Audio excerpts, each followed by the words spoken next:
Greetings, greetings, greetings, everyone. As you always hear me say, my favorite time of the week, Transformational Tuesday. So it's Linda Talaferro from the T, The Extra Effort, where I help professionals like those of you listening right now get unstuck in your careers so you can get your seat at the table. And I say it that way because it's however you've defined that seat. It could be a promotion, it could be creating a career that you just love, it could be leading that team, that major initiative. Whatever it is, whatever your seat at the table is, what I'm going to talk about in this Transformational Tuesday is a really critically crucial component of getting that seat, and that is having the right attitude. I worked with somebody at one time and I ended up mentoring them. Powerful person, powerful young woman. I mean, she knew her stuff. I mean, she could hit home runs. She was extremely, extremely good at what she did. Very good. Her work product was bar none better than anyone else around her in the company that was in the same team and did what she did. She was stellar.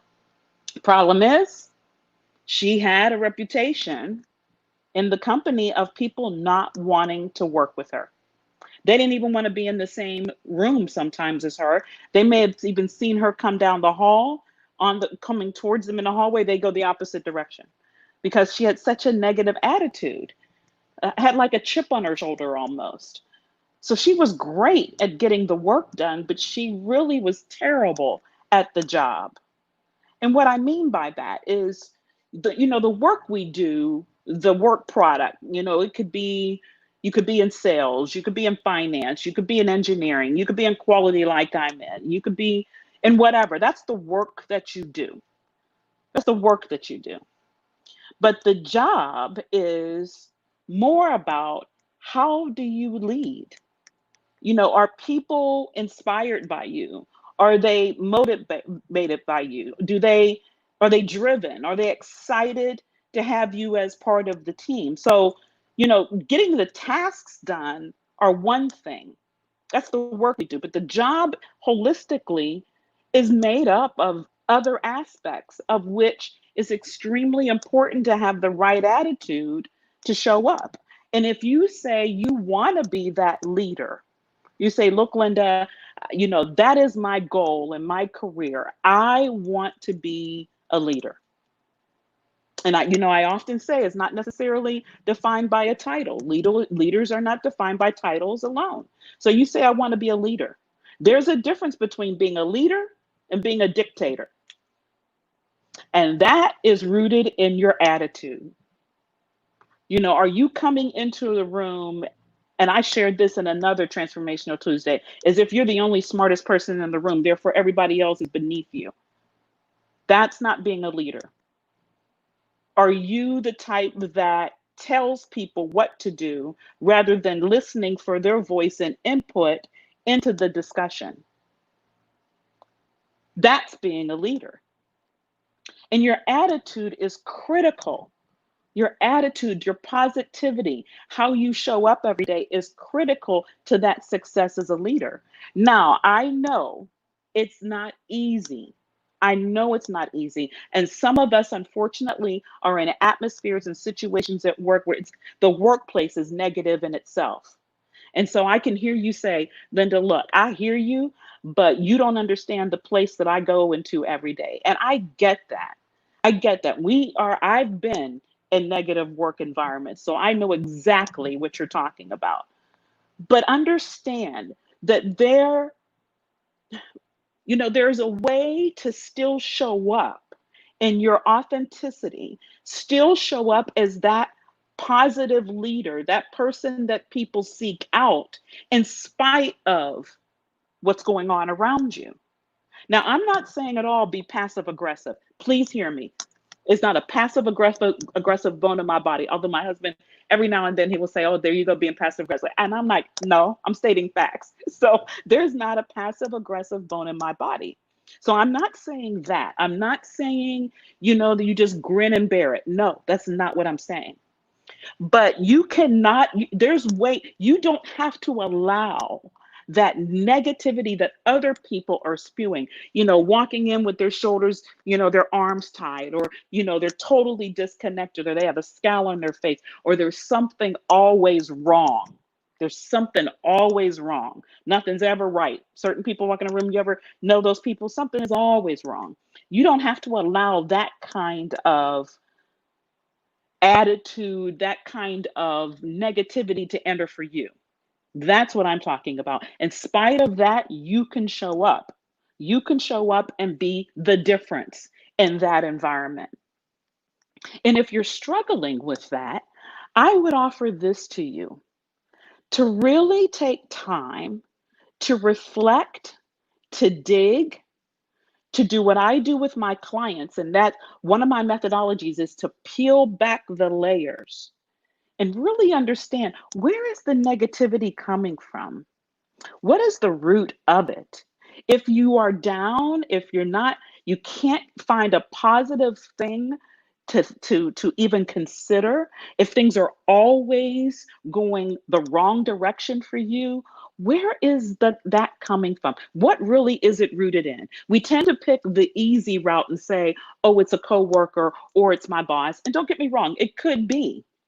But I have found personally that when I've done the introspective work and I've really peeled back the layers and got to the root of why I had the negative self talk, why I was showing up, and it was, like it was the hardest thing for me to do was to park in that parking lot and walk into the office.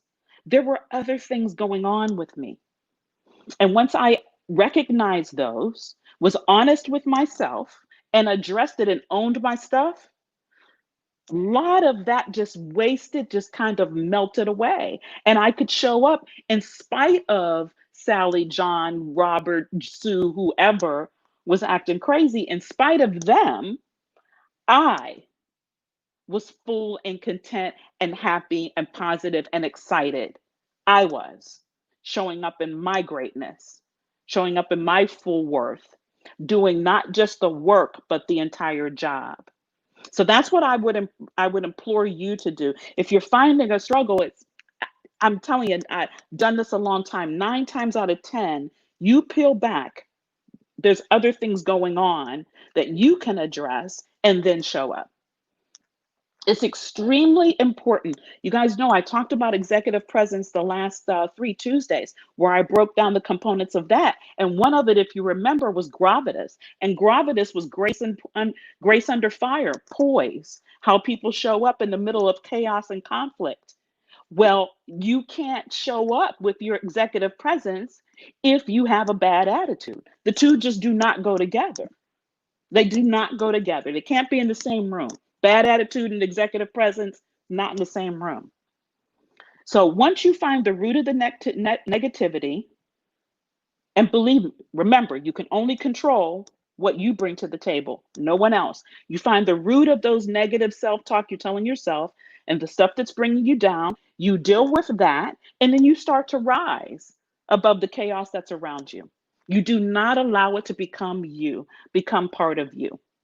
Cannot allow it to become part of you, because what you don't want to do is, if there's a narrative out there about you saying that you're hard to work with, that he or she is this or she's that, you guys don't want her on the team, the worst thing you want to do is confirm that. That's the worst thing you want to do, is confirm that, when you know that is not what is within you.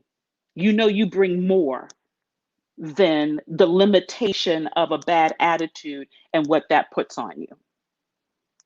So this is part of the work, guys. This is the work that's extremely critical to getting the seat at the table that we have to do, because we want to write the narratives. We want to be control of the narratives. And those narratives is when you want to be the right person for the promotion. You want to be the right person for the leadership role. You want to be that person that is selected for that next initiative. You want to be in control of that. You don't want to let these other narratives that people can write about you control that. And your negative attitude can do that if you don't flip the script, or how I like to say, script the flip. So it's extremely, extremely important. Positive attitudes. Hey, thanks for joining. I just saw somebody say, hi, Linda. Thanks for joining. Positive attitudes are everything. And we cannot let the atmosphere, we cannot let other naysayers and other people dictate who we are as the person at core and how we show up. So, what does your attitude say about you?